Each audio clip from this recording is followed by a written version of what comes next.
केवी news में आपका स्वागत है। मैं मुदस्सिर अहमद आपके साथ।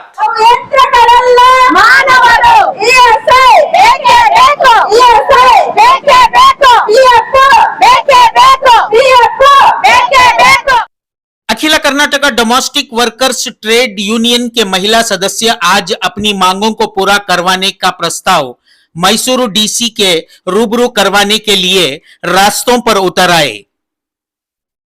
पिछले कई सालों से इनका यह प्रयास जारी है।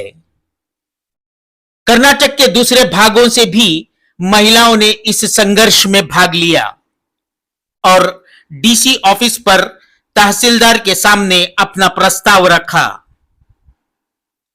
इस मौके पर संगठन की डायरेक्टर सिस्टर निशा, ब्रदर जर्सन, संगठन के कर्मचारी नागम्मा लता के साथ संगठन की एमिनेटर आशा रानी और मालाश्री उपस्थित थी।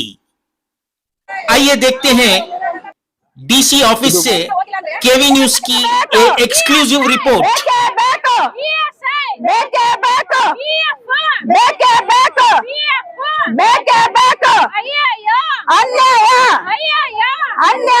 ಹೋದ ವರ್ಷನೂ ನೀವು ಇದೇ ತರ ಬಂದಿ ಇದೇ ಜಾಗದಲ್ಲಿ ಡಿಸಿಗೆ ನೀವು ಮನವಿಯನ್ನು ಮಾಡಿದ್ರಿ, ಏನಾಯ್ತು ಮೇಡಮ್? ಮತ್ತೆ ನೀವು ಅದೇ ಸೇಮ್ ಮನವಿ ತಗೊಂಡು ಒಂದು ವರ್ಷ ಆದ್ಮೇಲೆ ಮತ್ತೆ ಇಲ್ಲಿಗೆ ಬಂದಿದ್ದೀರಾ. ಈ ಸಂದರ್ಭದಲ್ಲಿ ಏನ್ ಹೇಳಕ್ ಇಷ್ಟಪಡ್ತೀವಿ? ಮೊದಲನೇದಾಗಿ ನಾವು ಪ್ರತಿ ವರ್ಷ ಈ ಗೃಹ ಕಾರ್ಮಿಕ ದಿನಾಚರಣೆ ಏನಿದೆ ಅದರ ಒಂದು ಪ್ರಯುಕ್ತ ನಾವು ಕಾರ್ಮಿಕರ ಮನವಿಯನ್ನ ನಾವು ಪ್ರತಿ ವರ್ಷ ನಾವು ಕೊಡ್ತಾನೆ ಇದೀವಿ. ಈ 1 ವರ್ಷ 2 ವರ್ಷ ಅಲ್ಲ, ಪ್ರತಿ ವರ್ಷ 20 ವರ್ಷದಿಂದ ನಾವು ಕೊಡ್ತಾನೆ ಬಂದಿದೀವಿ. ಬಟ್ ಇಲ್ಲಿ ತನಕ ನಮ್ಗೆ ಯಾವ್ದೇ ಕಾನೂನುಗಳನ್ನ ತಂದಿಲ್ಲ, ಜಾರಿಗೆ ತಂದಿಲ್ಲ. ಸೊ ಇವಾಗ ಸುಪ್ರೀಂ ಕೋರ್ಟ್ ಏನ್ ಆರ್ಡರ್ ಮಾಡಿದೆ, ಕಾರ್ಮಿಕರಿಗೆ ಒಂದು ಕಾನೂನನ್ನ ತರಬೇಕು ಅಂತ ಏನ್ ಆರ್ಡರ್ ಮಾಡಿದೆ, ಆ ಒಂದು ಇದನ್ನ ಇಟ್ಕೊಂಡು ರಾಜ್ಯ ಸರ್ಕಾರ ಅದನ್ನ ಇಂಪ್ಲಿಮೆಂಟೇಷನ್ ಮಾಡ್ಬೇಕು. ಆ ಸರ್ಕಾರ ಏನೆಲ್ಲ ತೀರ್ಮಾನ ತಗೊಳುತ್ತೆ ಅದು ಕಾರ್ಮಿಕರು ಇನ್ಕ್ಲೂಡ್ ಆಗಿರ್ಬೇಕು. ಮತ್ತೆ ನಮ್ಗೆ ವಾರಕ್ಕೆ ರಜಾ ಖಂಡಿತ ಸಿಗ್ತಾ ಇಲ್ಲ, ESI ಇಲ್ಲ, PF ಇಲ್ಲ, ಯಾವ್ದೇ ತರದ ಕಾನೂನಲ್ಲೂ ನಾವು ಇದಿಲ್ಲ. ಒಂದು ಸ್ಮಾರ್ಟ್ ಕಾರ್ಡ್ ಅಂತ ಕೊಡ್ತಾ ಇದಾರೆ, ಅದ್ರಲ್ಲಿ ಏನಿದೆ ಅಂತ ಇಲ್ಲಿ ತನಕ ಜನರಿಗೆ ಗೊತ್ತಿಲ್ಲ. ಸ್ವತಃ ಕೊಡೋದಾದ್ರೆ ನಮ್ಗೆ ಯಾಕೆ ಬೇಕು?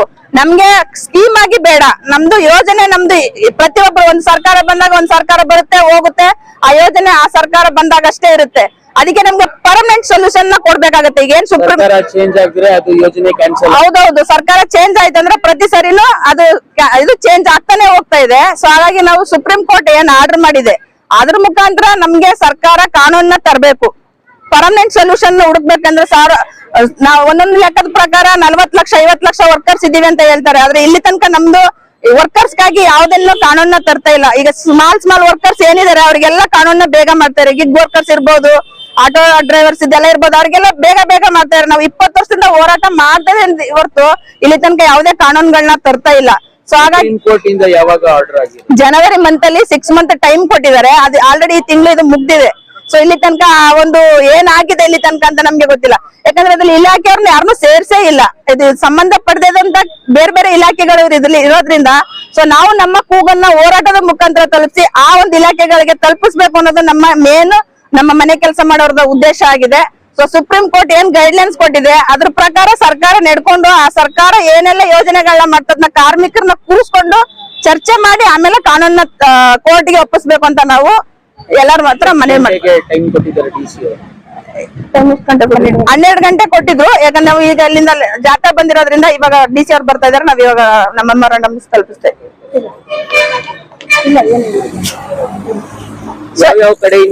ಸರ್ ಇದು ಬೆಂಗಳೂರು, ಮಂಡ್ಯ, ಮೈಸೂರು 3 ಡಿಸ್ಟ್ರಿಕ್ಟ್ ಸೇರಿ ನಾವು ಇಲ್ಲಿ ಭಾಗವಹಿಸಿದೀವಿ.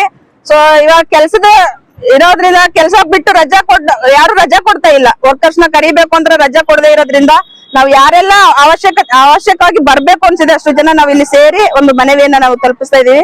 ಯಾಕಂದ್ರೆ ನೋಡಿ, ನಮ್ಮ ಹಬ್ಬ ದಿನಕ್ಕೂ ನಮ್ಗೆ ರಜಾ ಕೊಡ್ತಾ ಇಲ್ಲ. ಇವತ್ತು ರಜಾ ಕೊಡ್ತಾರೆ, ನಾಳೆ ಇವತ್ತಿನ ಕೆಲಸನ ನಾಳೆ ಕೊಡ್ತಾರೆ. ಸೊ ಹಾಗಾಗಿ ನಾವು ಇದನ್ನ ಒಂದು ಕಠಿಣವಾದ ಕಾನೂನನ್ನ ತರಬೇಕು. ಇಲ್ಲಾಂದ್ರೆ ಮುಂದಿನ ದಿನಗಳಲ್ಲಿ ಇದು ಹೋರಾಟಗಳು ನಿರಂತರವಾಗಿರುತ್ತೆ. 1 ವರ್ಷ ಅಲ್ಲ 2 ವರ್ಷ ಅಲ್ಲ, ಪ್ರತಿ ವರ್ಷ ಹೋರಾಟ ಮಾಡ್ತಾನೆ, ಪ್ರತಿದಿನ ಹೋರಾಟ ಮಾಡ್ತೀವಿ. ವರ್ಷಕ್ಕೆ ಹೋಗಬೇಡ, ಪ್ರತಿದಿನ ಹೋರಾಟನೇ ಕಾರ್ಮಿಕರದು. ಸೊ ಹಾಗಾಗಿ ನಾವು ಪ್ರತಿ ಸರಿ ಹೋರಾಟ ಮಾಡ್ತಾನೆ ಇದೀವಿ. ಒಂದಲ್ಲ ಒಂದಿನ ಖಂಡಿತ ಗೆಲ್ತೀವಿ. ಆ ಗೆಲ್ಲೋ ತನಕ ನಾವು ಈ ಒಂದು ಪ್ರಯತ್ನನ ಖಂಡಿತ ಬಿಡಲ್ಲ. ಯಾಕಂದ್ರೆ ಏನು ಇಲ್ದಿರಂತ ವರ್ಕರ್ಸ್ ನ ಇವಾಗ ಒಂದು ಲೆವೆಲ್ ಅಲ್ಲಿ ನಾವ್ ಇದೀವಿ. ಸೊ ಮುಂದೆ ಆ ಕಾನೂನನ್ನ ತರಲಿಕ್ಕೆ ನಾವ್ ಎಷ್ಟು ಹೋರಾಟ ಮಾಡ್ಬೇಕು, ಎಷ್ಟು ಇದಾಗ್ಬೇಕು, ಅದೆಲ್ಲ ಪ್ರತಿಯೊಂದನ್ನು ನಾವು ಮಾಡಿ ನಾವು ಕಾನೂನನ್ನ ಪಡ್ಕೊಂತೀವಿ ಅನ್ನೋ ಒಂದು ಭರವಸೆಯಿಂದ ನಾವು ಈ ಒಂದು ಪ್ರೋಗ್ರಾಮ್ ನ ಮಾಡ್ತಾ ಇದೀವಿ. ಡೊಮೆಸ್ಟಿಕ್ ವರ್ಕರ್ಸ್ ಟ್ರೇಡ್ ಯೂನಿಯನ್ ಕಚೇರಿಯಲ್ಲಿದೆ ಸರ್ ಇದು ಡೊಮೆಸ್ಟಿಕ್ ವರ್ಕರ್ಸ್ ಮೇನ್ ಆಫೀಸ್ ಬಂದು ಬ್ಯಾಂಗ್ಳೂರು, ಸಬ್ ಆಫೀಸ್ ಬಂದು ಪ್ರತಿ ಡಿಸ್ಟಿಕ್ ಅಲ್ಲೂ ಒಂದೊಂದು ಇಬ್ಬಿಬ್ರು ಕಾರ್ಯಕರ್ತರಾಗಿ ವರ್ಕ್ ಮಾಡ್ತಾ ಇದ್ದಾರೆ. ಸೊ ಅವರು ಈ ಜಿಲ್ಲೆಗಳಲ್ಲಿ ಏನು ಬಾಧಕಗಳಿದಾವೆ ಅದನ್ನ ಅವರು ನೋಡಿ ಜನರಿಗೆ ಒಂದು ಏನು ಸರ್ಕಾರಗಳಿಂದ ಏನೆಲ್ಲ ಯೋಜನೆಗಳಿದೆ ಅದನ್ನ ಕೊಡಿಸ್ತಾ ಇದ್ದಾರೆ. ಮತ್ತೆ ಈ ಯೂನಿಯನ್ ಅಲ್ಲಿ ಹೆಚ್ಚು ಜನರನ್ನ ಸೇರ್ಪಡೆ ಮಾಡ್ಲಿಕ್ಕೆ ಅವೇರ್ನೆಸ್ ಗಳನ್ನ ಕೊಡ್ತಾ ಇದೀವಿ. ಎಷ್ಟು ಬೇಡಿಕೆಯನ್ನು ಇಡ್ತಾ ಇದ್ದೀರಾ ಸರ್ ನಾವು ಮೇನ್ ಆಗಿ 4 ಬೇಡಿಕೆಗಳಿದಾವೆ ಸರ್. ಒಂದು ಬೇಡಿಕೆ ಬಂದು ILO ಕನ್ವೆನ್ಷನ್ ಪಾಸ್ ಮಾಡ್ಲೇಬೇಕು ಸರ್ಕಾರ. ಅದನ್ನ ಇಲ್ಲಿ ತನಕ 2011 ಅಲ್ಲಿ ಬಂದಿರೋದು, ಇಲ್ಲಿ ತನಕ ನಮ್ ಭಾರತ ಸರ್ಕಾರ ಅದನ್ನ ಒಪ್ಕೊಳಕ್ ರೆಡಿನೇ ಇಲ್ಲ. ಯಾಕಂದ್ರೆ ಅಲ್ಲಿ ದುಡ್ಡಿಲ್ಲ. ಬೇರೆ ಇಲಾಖೆಗಳಾದ್ರೆ ಎಲ್ಲಾ ದುಡ್ಡು ಇದೆ, ಬಾಚಬಹುದು. ನಮ್ಮ ಅಸಂಘಟಿತ ಕಾರ್ಮಿಕರ ಮಂಡಳಿ ಯಾವ ದುಡ್ಡಿಲ್ಲ.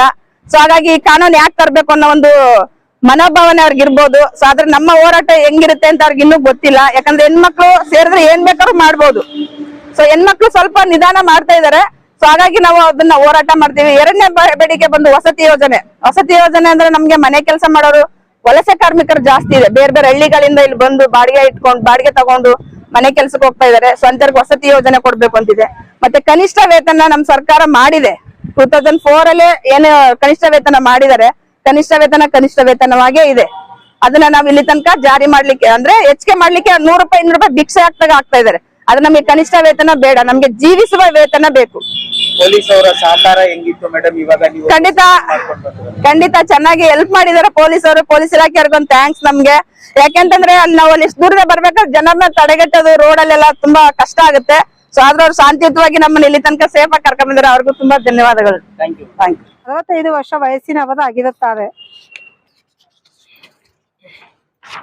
ಗೃಹ ಕಾರ್ಮಿಕರಾಗಿ ಕೆಲಸ ಮಾಡುವವರಿಗೆ ವಿಶ್ರಾಂತಿಯಾಗಲಿ ಕೆಲಸದ ನಡುವೆ ಬಿಡುವು ದೊರೆಯುವುದಿಲ್ಲ.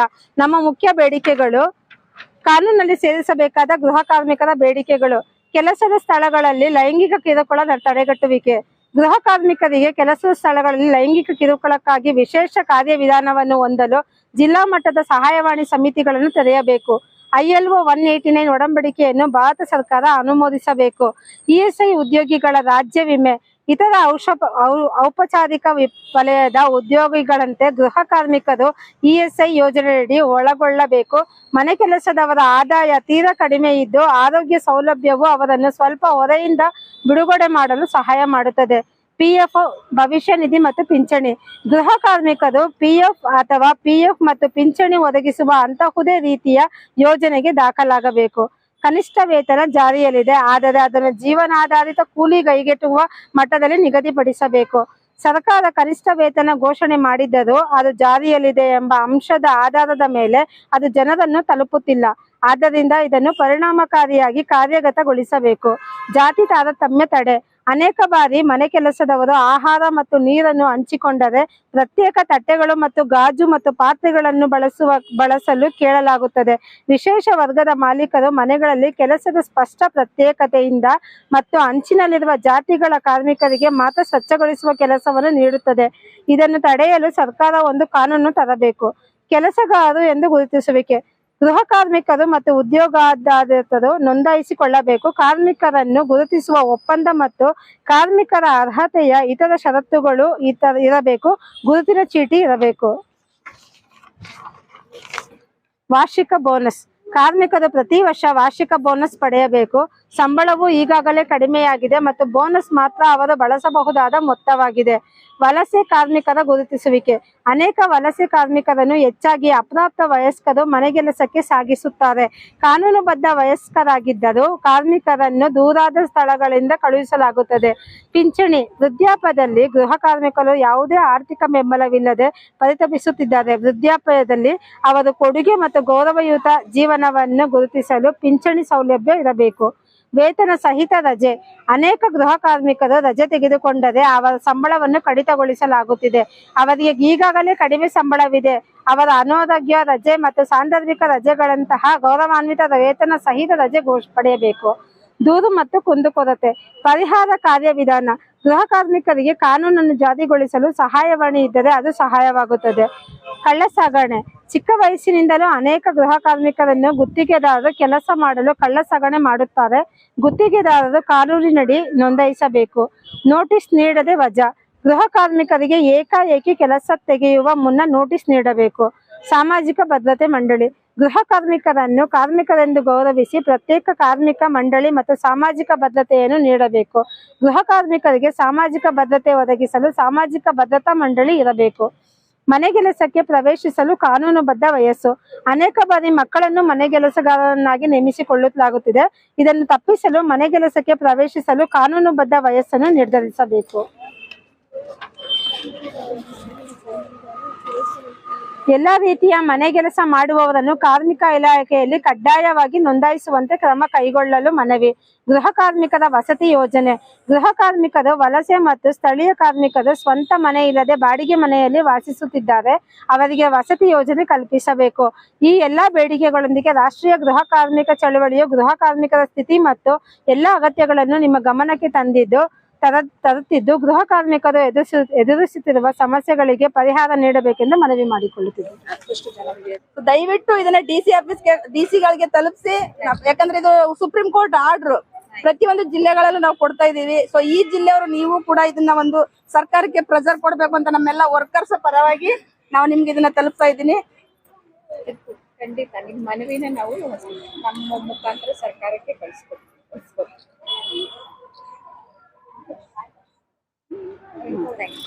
ಒಂದೆರಡು ನಮ್ಮ ವರ್ಕರ್ಸ್ ಬಗ್ಗೆ ಒಂದೆರಡು ಮಾತು ಏನಾದ್ರು. ನೀವು ಓದಿರೋದು ಆಲ್ಮೋಸ್ಟ್ ಸುಮಾರು ಎಫೆಕ್ಟ್ ಬಂದಿದೆ ಅನ್ಕೋತೀನಿ. ಮಕ್ಕಳದು ಯಾರು ಇವಾಗ ಆತರ ಮಾಡ್ತಾ ಇಲ್ಲ. ಆತರ ಮಾಡ್ತಿರೋದನ್ನ ಎಲ್ಲರೂ ಈಗ ಫೈಂಡ್ ಔಟ್ ಮಾಡಿ ನಾವೇ ಎಷ್ಟೊಂದು ಇದು ಮಾಡಿದ್ವಿ. ಹಂಗಾಗಿ ಅದು ಬರ್ತಾ ಇಲ್ಲ. ಇನ್ನು ಏಜ್ಡ್ ಪರ್ಸನ್ಗೆ ಆಲ್ಮೋಸ್ಟ್ ಬರ್ತಾ ಇದೆ ಅನ್ಕೋತೀನಿ ಸಾಮಾಜಿಕ ಭದ್ರತೆ ಯೋಜನೆ. ಖಂಡಿತ ಇಲ್ಲ ಮೇಡಮ್, ಅದು ರೇಷನ್ ಕಾರ್ಡ್ ಮ್ಯಾಂಡೇಟರಿ ಮಾಡಿದ್ದಾರೆ. 60 ವರ್ಷದ ಪೆನ್ಷನ್ ತಗೋಬೇಕು, ರೇಷನ್ ಕಾರ್ಡ್ ಬೇಕೇ ಬೇಕು. ರೇಷನ್ ಕಾರ್ಡ್ ಬೇಕೇ ಬೇಕು ಅಂತ ಮಾಡಿದಾರೆ. ಬಟ್ ಇನ್ಕಮ್ ಸರ್ಟಿಫಿಕೇಟ್ ತಗೊಂಡ್ರೆ ಅದ್ರಲ್ಲಿ ಕಡಿಮೆ ಇನ್ಕಮ್ ಇದ್ರೂ ಕೊಡ್ಬೋದು. ಬಟ್ ಇವಾಗ ಹೇಳ್ತಾರಲ್ಲ ಮೇಡಮ್, ಇನ್ಕಮ್ ಸರ್ಟಿಫಿಕೇಟ್ ಮಾಡಿಸ್ಬೇಕು ಅಂತಂದ್ರೆ ಹೇಳ್ತಾರೆ 1 ಲಕ್ಷ ಮೇಲೆ ಬರೋದು. ಮಿನಿಮಮ್ ಹಾಕ್ಲೇಬೇಕು ಅಂತಾರೆ. 1,20,000 ಮೇಲ್ಪಟ್ರೆ APL ಕಾರ್ಡ್ ಕೊಡ್ತಾರೆ. 1,20,000 BPL ಅಂತ ಅನೌನ್ಸ್ ಮಾಡಿದ್ದಾರೆ. ಬಟ್ ಈ ರೇಷನ್ ಕಾರ್ಡ್ ಇಲ್ಲದೆ ಇದ್ದವ್ರಿಗೆ ಇನ್ಕಮ್ ಸರ್ಟಿಫಿಕೇಟ್ ಕಡಿಮೆ ಇದ್ರು ಪೆನ್ಷನ್ ಮಾಡ್ಕೊಡ್ತಾ ಇದೀವಿ. ನಾನೇ ಮಾಡ್ಕೊಟ್ಟಿದ್ದೀನಿ ಸುಮಾರು ಜನಕ್ಕೆ. ಸೊ ಹಾಗಾಗಿ ಇದ್ರಲ್ಲಿ ಸುಮಾರು ಪಾಯಿಂಟ್ಸ್ ಆಲ್ರೆಡಿ ಎಫೆಕ್ಟ್ ಬಂದಿದೆ ಅನ್ಕೊಂಡು ನಿಮ್ಮ ಮನವಿನ ಖಂಡಿತ ಸರ್ಕಾರ ಕಳಿಸ್ತೀವಿ.